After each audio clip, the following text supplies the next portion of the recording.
कक्षा 12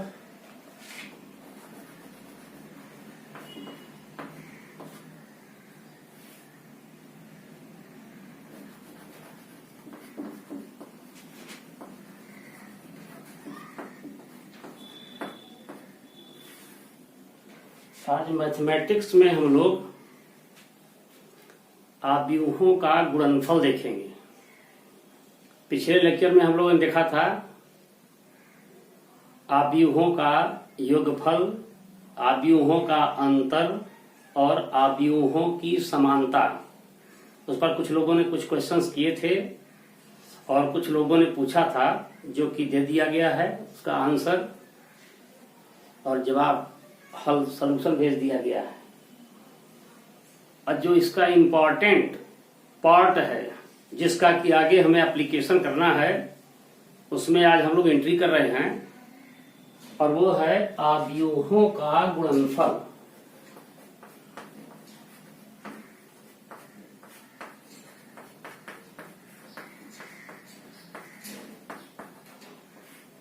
product of matrix और multiplication of matrix.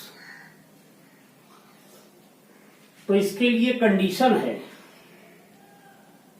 कि या तो मैट्रिक्स स्क्वायर हो और या फिर पहले मैट्रिक्स का रो दूसरे मैट्रिक्स के कॉलम के इक्विवेलेंट होना चाहिए। तो पहले हम स्क्वायर का देख लें। Matrix A is equal to 2 4 5 3 and matrix B is equal to 3 5 7 9। तो कंडीशन फॉलो कर रहा है कि यहां पर कितने हो गए रो, R1 R2। तो number of row is equal to 2, number of column is equal to 2. So the product is verified. Process क्या चलेंगे?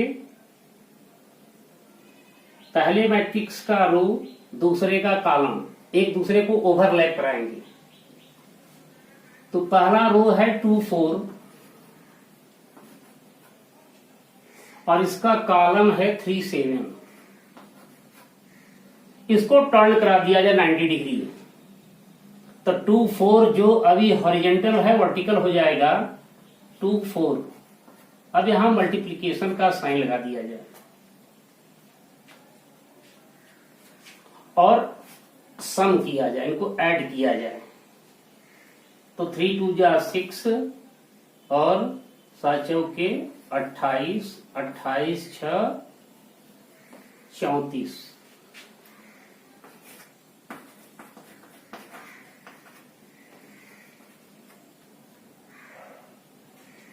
अब इस रो को उठाए दूसरे वाले कॉलम पर लाए।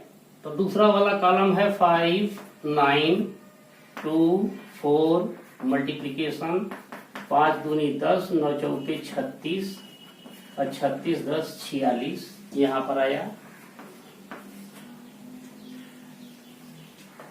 अब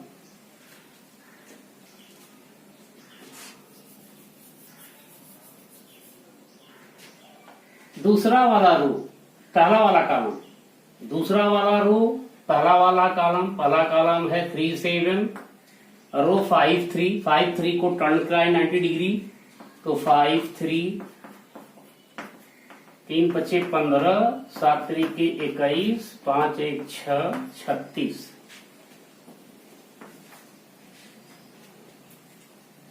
दूसरा इसका कॉलम 5 9, दूसरा रो टर्न कराकर 90 डिग्री क्लॉकवाइज डायरेक्शन में 5 3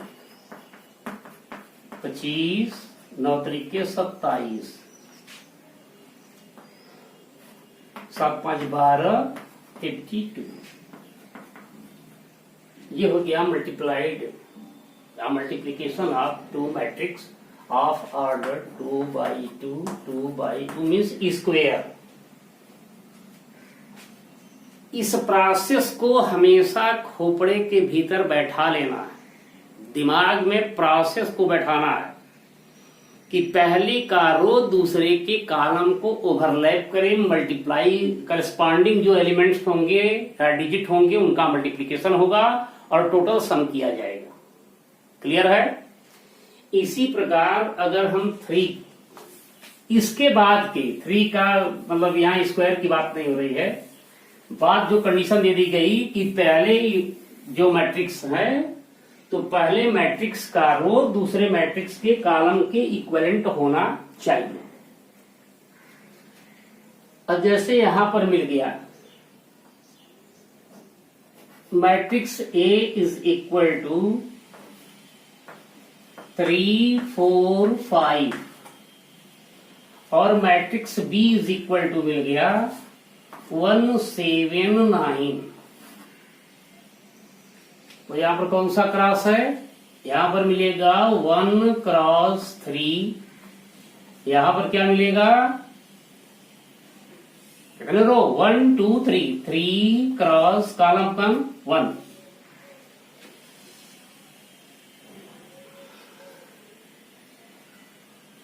आ जाए इसका कॉलम इसके रो के इक्विवेलेंट चला जाए, इसका कॉलम 1, 7, 9 इसका रो और इसको 90 डिग्री इसको हम मूव करा रहे हैं, टर्न करा रहे हैं क्लॉकवाइज डायरेक्शन में। 3, 4, 5 जो इस प्रकार से लिखा था वो लिखा गया 3, 4, 5 मल्टीप्लाई का साइन और सम 3 एकम 3, 7 चौके 28, 9 पचे 45, 5 4 9 3 12, 5 4 9 3 12, 4 2 6 7, 72।